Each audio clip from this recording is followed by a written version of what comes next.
На 3 април 2015 година се оповести откриването на кампанията за набиране на средства за цифровизация и реставрация на храм Ротонда Свети Георги.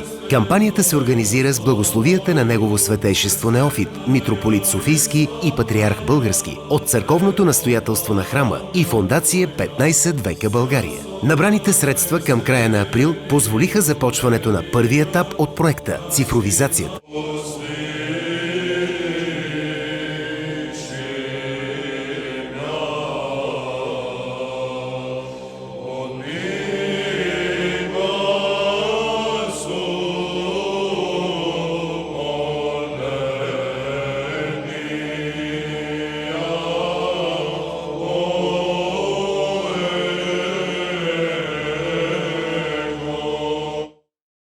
За реализирането на втори етап, а именно реставрацията и консервацията на външните стени, са необходими 200 000 лева. Подкрепете кампанията за най-старата запазена до покрив сграда в днешна София – храмът с най-ранната стенна живопис. Хората, живели по тези земи хилядолетия наред, са опазили този храм, в който над 15 века е имало молитви. От нас днес се иска малко. Изпратете СМС с текст DMS Ротонда на номер 17777. За повече информация посетете dmsbg.com. Да реставрираме този храм с признателност към предците ни и с любов за децата ни.